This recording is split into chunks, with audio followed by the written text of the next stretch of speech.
Hi, I'm Susanna Bowling, and this is live from the Hotel Edison Times Square Chronicles presents. This particular interview has to do with 9/11. We are about to have the 23rd anniversary of over 3,000 people that lost their lives, gave of their time, and helped to keep this country together. Today, I'm with two people who were both in proximity and helped with 9/11. We have Allison Eden, who is a mosaic tile Renaissance woman who keeps that art alive, and she was there during 9/11. And we have Michael Simon Hall, actor, producer, director, writer. He's about to open a new club in Times Square for live music. But more importantly, during 9/11, he collected the pieces of paper that fell from the buildings and that were at where he was at and stationed at. And he called that POP, pieces of paper, and it was an art installation. Let's meet our guests. Allison, where were you during 9/11? So at 8 a.m. I was at NYU and I had just found out I was pregnant. And so it was the most joyous, beautiful morning, and I was with my husband, and we were downtown and we were so excited. And at 8:30 I was still in the room at the hospital, and I heard commotion and crying and yelling, and they brought a TV out, and that's when we heard what had happened. And I could see from the window a plane had hit the Trade Center. That was just such a, you knew where you were in the city when you looked, when you saw the towers. So it was in plain sight for us. How did that affect you during that time? It was the worst time ever, and I didn't know what to do because I just found out I was newly pregnant, the time that you should be the most excited, but I didn't know. I was like, I was in shock. I felt that I didn't know what was going on. When this happened, I thought for sure they're filming a movie. Nothing's going on. As soon as the smoke clears, those buildings will be back. I really tried to pretend there was nothing, it was that they were filming a movie, because I didn't know how to, couldn't even fathom anything. And here I was pregnant. So how could anything be bad in the world? Mm-hmm. And we were watching the most heinous act upon us that it could ever be, right in front of our faces. Can you lead me through the rest of the day, of that day? Oh God, the rest of the day, I had to walk home, and we were below 14th Street. So I just remember walking and looking. It became very, very quiet because everybody was leaving the city, and I felt I had nowhere to go. I remember I went to Shopson's, which was down in the village, and I sat there, and we all cried.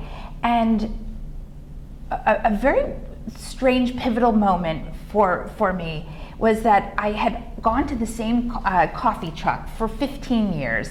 You always give the guy $1, he knew your coffee, you just went and you took it. It was like clockwork. There was never a line because it was like, the fastest. I went up, there was no line, and he saw me for the first time. We looked at each other, and he started to cry. And he said, "I'm so happy that you're alive." Aww. And he came out of his coffee truck, and we started to hug. And I realized we all need each other right now, and the man that I never looked at before was looking, was hugging me, and he needed me, and I needed him, and it was just, I feel like that day I became a woman. Mm-hmm. I partied my whole life and, hanging out in the village and never realizing that there was anybody that could ever hurt us. Or not love our way of life. And I just never knew that there was such animosity in the world. I was just living like a free bird, and realizing that there are bad people in the world, and it was happening right in front of me. I changed from being a free, loving to, oh my God, what is going on? And I lived downtown, and I lived in a building with a lot of young people, and we had roll call because a lot of people never came home. And what I remember most is that I could hear dogs barking all night long, and there were so many people who never came home then, and the animals were barking, and I just, it was the smell I could smell today when, it just, everything about the senses and the feeling, and just hearing, where is this person? Have you seen this person? Mm-hmm. Or we went to the hospital right near us, and St. Vincent's, and waited in line to give blood, and they never needed blood. There were no people. Nobody was coming in. My parents volunteered at the hospital, and mothers would come in begging, please, please, please, have you seen her? And nobody ever saw these people. They just disappeared. And it was horrible to think that, people were begging and pleading, please, for any kind of hope, but nobody was coming. There weren't. I think that's why I wanted to do this podcast, because I wanted to remember the people that it seems that we've forgotten. And I mean, these people did not know that this was going to happen. The people that went to go help save them didn't know that they would lose their lives in doing that. 23 years ago, it seems like such a long time ago, yet to many of us it seems like yesterday. And I wanted to remember this. I wanted to bring back those feelings, even though, yes, we should move on, but we tend in this country to forget things. And I think we need to start remembering so that we can heal, then maybe not forget, but move on in peace and love with them. So that's kind of why I wanted you guys here today. Michael, you were with me the night before singing in the Broadway Blessing. It was such a high because it was a beautiful night of celebration of artists coming together. And then it was a complete shift, of course, the next morning. How did you find out? Well, at the time I was focusing on playwriting, so I had a day job at Merrill Lynch. I was right across the street at the World Financial Center. And we were in the middle of a meeting, and we heard a boom, but we're right across the street, so we couldn't physically see the buildings. But we got notified that a plane had apparently hit a building, but we thought, oh, it's minor, not a big plane, right? I did not know that about you. Yeah, and then we went on with our meeting, and then people were gathering out in the street, and all of a sudden people started looking up and running away as if it was a Godzilla movie. And then we heard the second boom, and then we realized something was really bad, so then we evacuated. But eventually we made it our way uptown a few blocks to another location that was supposed to be secure and safe. And then once we saw the towers fall, everyone was dispersed, and I tried to come back down because all I could think of was, oh my God, there's people. You have to confront the enormity that there are thousands of people now. I'm thinking at that time, thousands of people are dying. And so I ran back down, but they had put up at Canal Street, I think it was, not Canal, at Chambers Street, the National Guard was already stopping people, so I couldn't get back down. So then the next day, I ended up going to a volunteer support center that spontaneously arose all over the city, these support centers that were run by volunteers.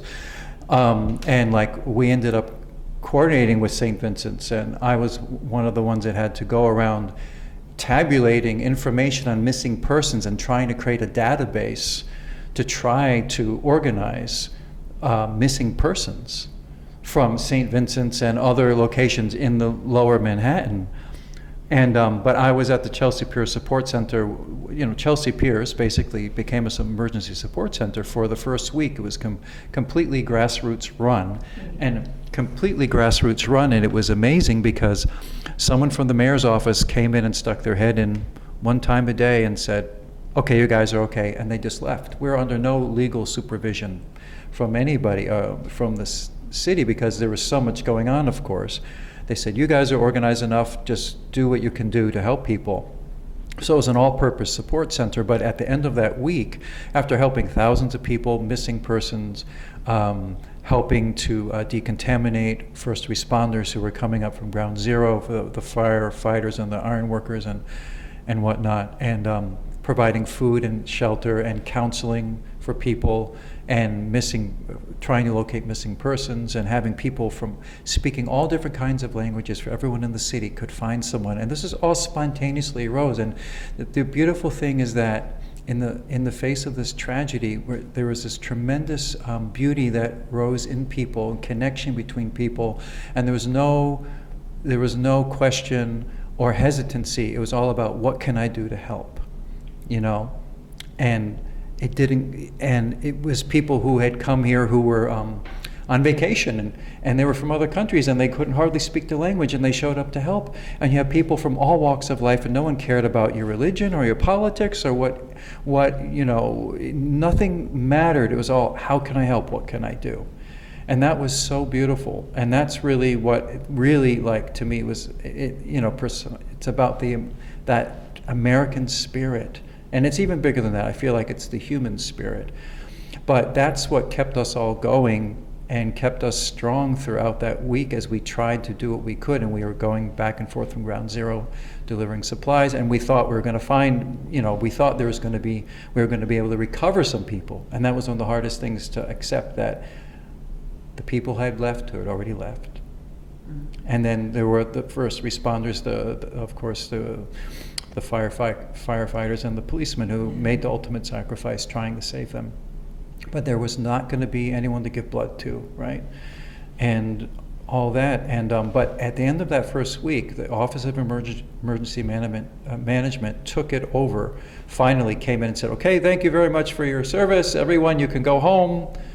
And then we're walking out of this huge series of warehouses where all this humanity took place, and so many thousands of people were helped or being helped, and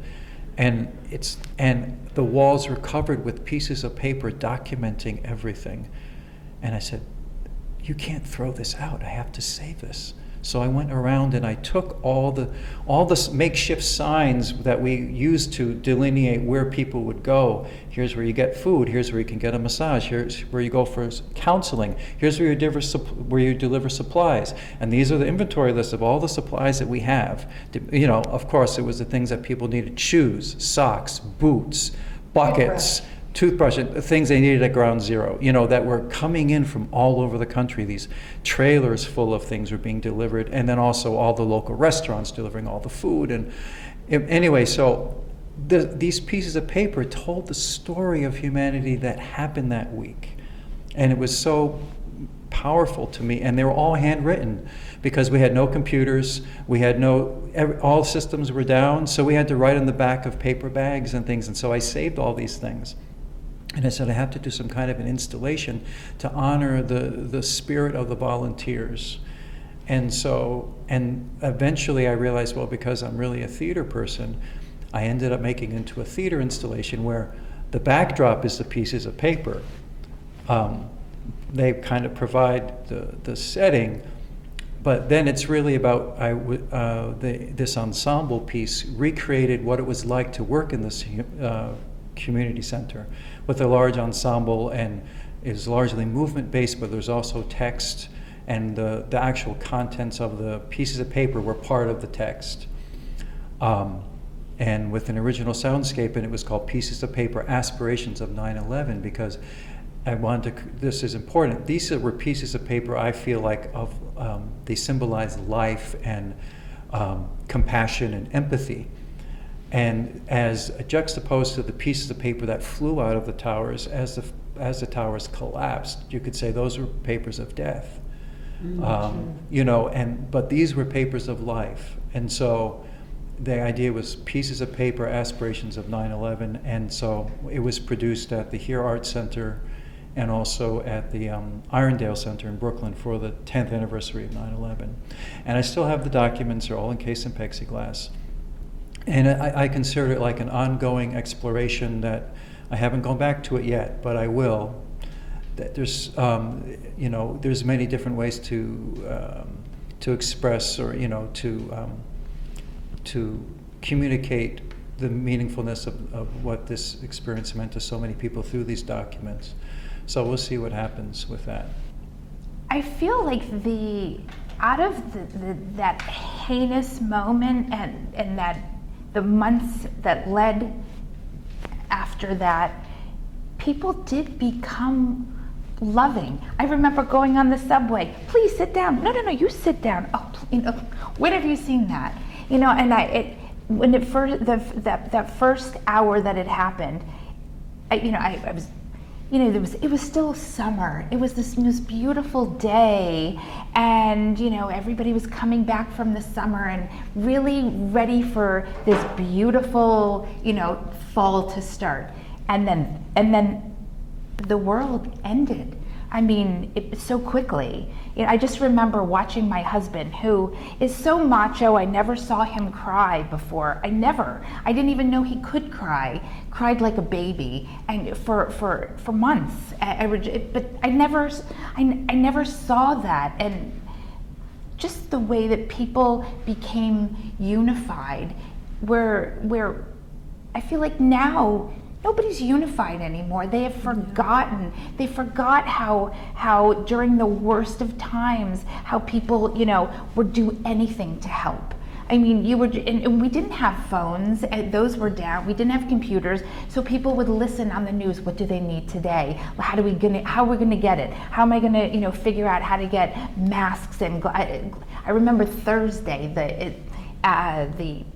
the George Washington Bridge opened, and we ran to Home Depot and just grabbed whatever we could and drove it to the Javits Center, where people were just standing waiting for anything, and it was so quiet. It was just people would look at each other, and your heart fell, because you knew that they knew somebody as well. And at the end of the day, it was such a great loss to our city, and everybody lost people, and everybody lost not just one or two, many, and lives changed. And my husband never went back to Wall Street. He ended up hanging out with me in my art studio, because he needed a change of life, and he never left. And so he is working with me today. So there were a lot of real life changes. Wow. And that took place. And I lost a lot of people I know. I was actually in Weehawken when it happened. I overslept. I was supposed to be at Windows. If I had, I would have been dead. I woke up late when Windows on the World, the restaurant. Yeah, Windows on the World. Yeah. And I had just gotten back from ragtime, and so I was going to go do that. And I woke up, and there was nobody on the streets of Weehawken. Like nobody. And I went to the bus station, or the bus stop, and a guy that I knew said, "You're not getting in." I'm like, "Why?" He's like, "Something's happening." So he and I walked up to where you could see the city, and we saw the first plane hit. And then I ran back down to tell Vicki what was going on. Probably the second plane. No, first plane. First plane. It was already cleared out. Went down to tell Vicki, went back up to see, did I really see this? And plane number 2 came. And then I stood there as they fell. And all I could think of was, I wanted to be in the city, because all of my friends were in the city. And if I was going to die, I wanted to be with my friends. And I kept getting phone calls and texts of, do I need to come get you? Should I come get you? And I'm like, no, I want to be in the city. And nobody could understand why I wanted to be there, but I wanted to be with my community of friends. If I was going to go, I wanted to go with them. So it was very strange to do that. How were your next day, like after they closed it down? How did you deal with your life and how did it go on? It's like my way of coping a lot of times is to get into action, and especially, well, this, existential threat, it's like I'm not one to run away or hide. I'm like, I confront it. That was my way of coping, was being busy and helping other people. And I stayed at that support center around the clock for about 5 or 6 days. I didn't go home. I went home the first night, and then. How did you get home the first night? Well, before I got to Midtown to finally find a subway that was still running, I stopped at friends' houses along the way in the village, and it was so nice. And there's some very special moments, like calling people, finding people on my phone, and say, "Hi, I'm downtown and I have nowhere to go. Could I come to your place for a few minutes? Could you give me some water or something?" And I was very fortunate. People were home and welcomed to me, and they were alive, of course, yeah.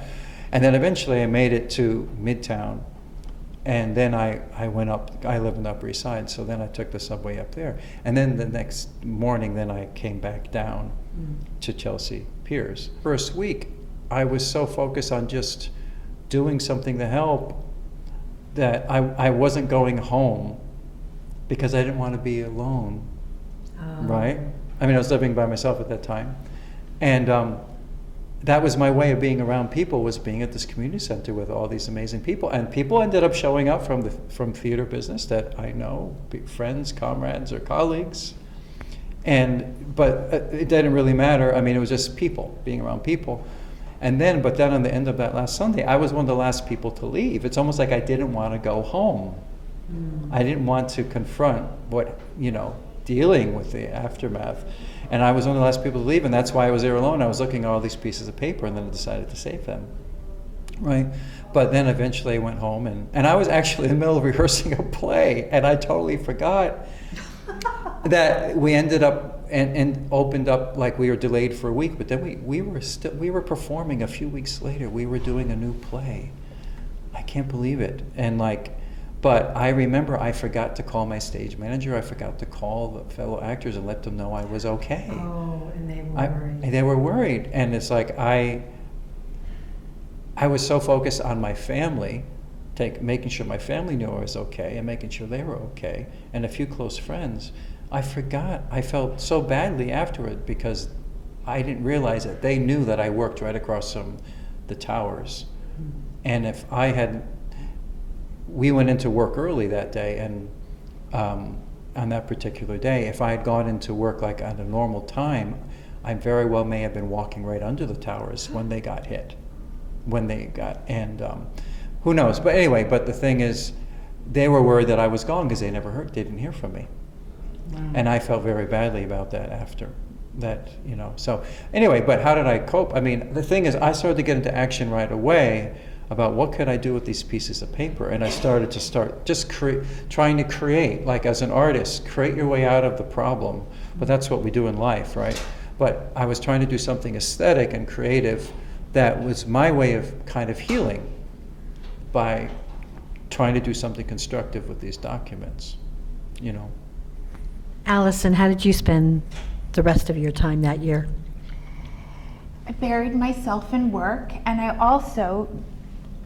I buried myself in being a new mom. I tried so hard to keep saying this didn't really happen, and I can't do anything to hurt this baby in me, so I don't want the baby to think that I'm in any distress. And so, the first day that it happened, I was, I'm going down there, I'm going with pickaxe, I'm bringing my buckets, and I was going down, and my husband was like, "You cannot do that anymore. You're not just you are going to have a baby." So he did it, and we became a driver where we would drive downtown and pick up all of the volunteers that would come in and from Long Island and New Jersey, and drive them to Penn Station and drive them to and I became a cab driver. I mean, it was the way that I could help and sit in the car and not be distressed, but I was able to get firemen because nobody was helping them. There was no transportation, and I had a car. I lived below 14th Street, and I had to do something. And all my friends were working, and they were, serving food. So I was the cab driver that would pick whoever needed to get home after a long day and drive them to Penn Station or Grand Central, and I'd go right back down. All day and night I would be driving because I knew I could sit and I was doing something. And I just felt there was a sense of community, and how people came from they came from Long Island, and they came from, where they were not as affected, and they would come and they would walk all the way down from Penn Station with heavy equipment with them, and work all day long, and then walk all the way back to 42nd Street. That's a long walk. Hike. Yeah. So I felt that that was my one way that I could maybe get in the zone, and I was hustling my cabs. You need a ride, and but it was a very frightening time, and I see that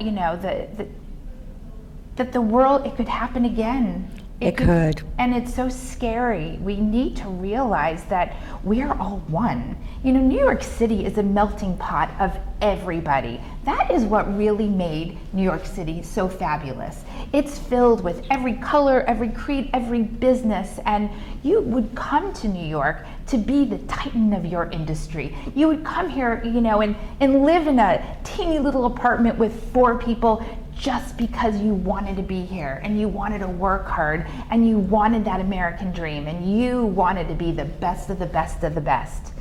And It's not that anymore.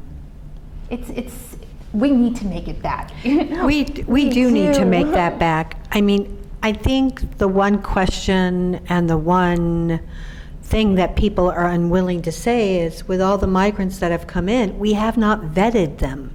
And when you do not vet people into your country, how do you keep it safe? They don't have the same moralistic attitude that we do. They don't have the same altruistic attitude that we have. I mean, right now in the migrant shelters, one of the biggest problems is that domestic violence, because in their country, it's okay to beat up your kids and your wife. And it's one of the biggest things that's happening. And if they're willing to do that to their own family, what could they do to a country that they really don't know? And I think we do have to talk about that, because until we talk about it, we can't fix it. Until we talk about it, we can't come together as humanity in order to say, you know what, we do need to come together. Yeah. I'm going to make you talk about it, Michael. What do you want me to say? I don't. No, I mean, it's a very challenging thing, because we are a city of immigrants. Right. I mean, a country of immigrants. But it's interesting. I was looking at the statistics. We think of Ellis Island, right? Mm-hmm. It was a portal to the New World, right? And all the millions of people came through Ellis Island. But when they came through Ellis Island, there was a process, right? And They were vetted. But when they came through Ellis Island, it's interesting. In the entire time that Ellis Island was open, it was only a little bit over 10 million people that came in. Wow. Through Ellis Island over a period of many years, right? To put things in perspective. And it's like the rate at which people are coming in now is like it's not something that we're not ready to. We're not prepared. We're not prepared to be able to treat these people properly. Correct. I think that to give them what they should have if they're going to be here and be integrated and become Americans, and I don't know what the solution is. But would you say these people want to become Americans? I don't know. I can't speak for, I'm not gonna, I don't, people are individuals, Sure. and I cannot, and they're coming from all over the world. And who is to say why they came, and there's many different circumstances. So I'm not about to try to interpret what people are thinking or what their intentions are.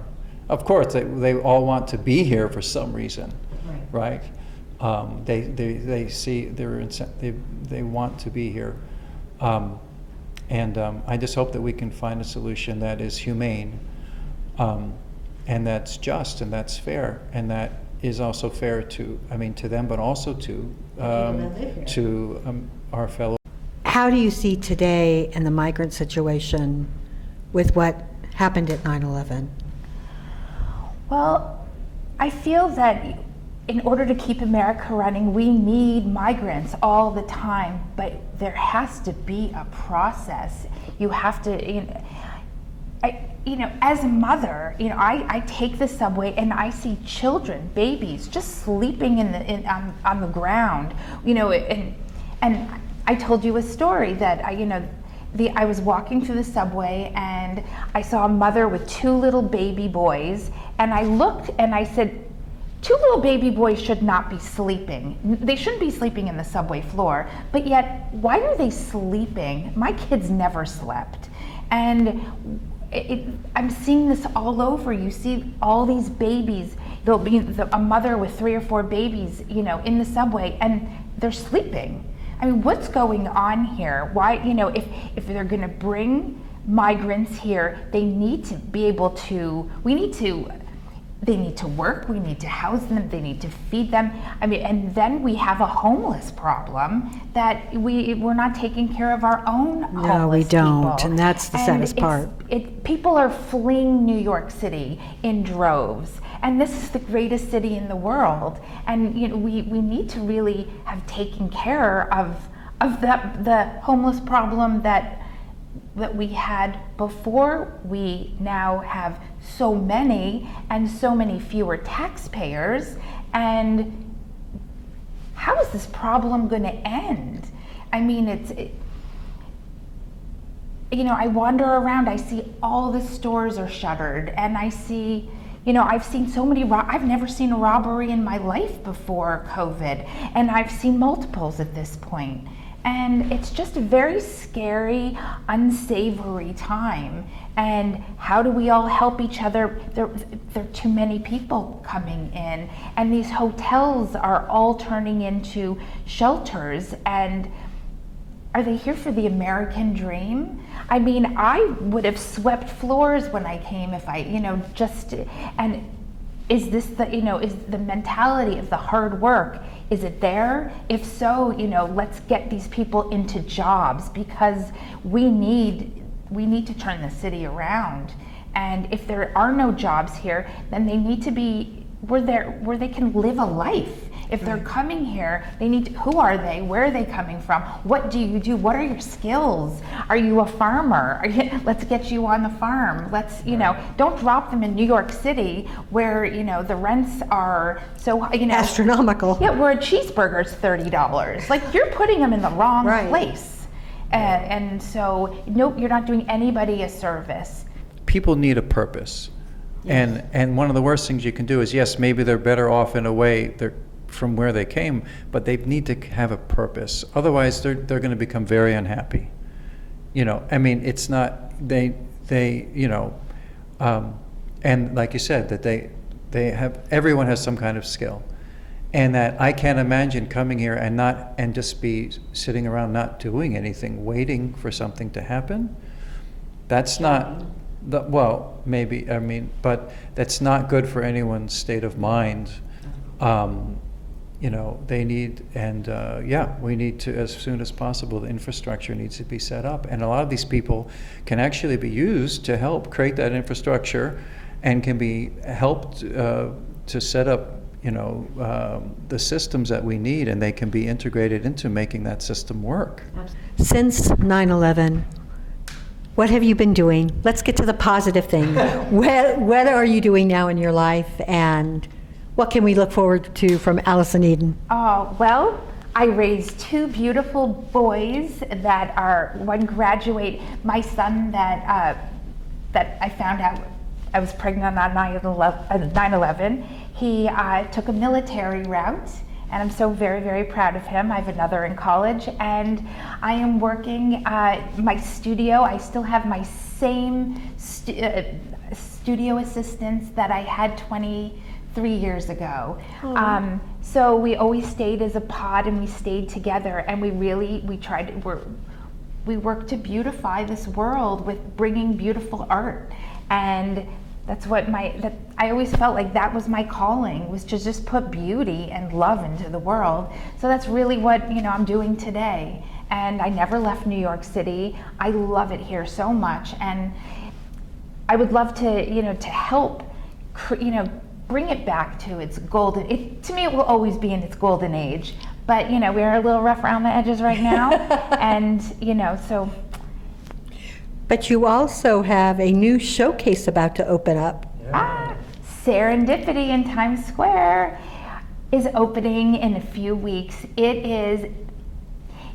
This is what New York City needed right now. When you see this restaurant, this is what New York City is built. This is a huge American dream and a huge dream for myself. I did so much work there, and to be in the most iconic restaurant who actually is putting faith in this city by building out such an unbelievable venue right in Times Square is giving me hope and love that I'm not the only one who loves the city, that they're putting their energy into it too. And I know you are doing the same, and I feel like diehard New Yorkers are going to try to keep this city, moving and grooving and getting better and better. So, Michael, Absolutely. Same question. I'm fortunate to be a sometimes working actor and do all kinds of things. And I just did a very cool new project with Warner Brothers, immersing theater and commerce together. And I won't say anything else about it because it was it was kind of like almost like a workshop that we did, but really very cool. But I'm also the creator and lead producer for a new musical coming to Off-Broadway next year. I'm not going to talk, it's a little premature to talk about that too, but that's very exciting, something that's been in the works for a long time. But the thing I can't... This is so hard because I know what they are. But the thing is that I can't talk about is this, I'm now creative director for this amazing new venue in the heart of Times Square, and we're going to add to this beauty and love and energy and excitement. Do you have an opening date for this? Yeah, well, the opening night is going to be September 26th, so it's just a few weeks away. And it's the Secret Room. It's now called the Secret Club. It's at 45th and 8th, right in the heart of the theater district. If you go to, the website is the Secret Room NYC.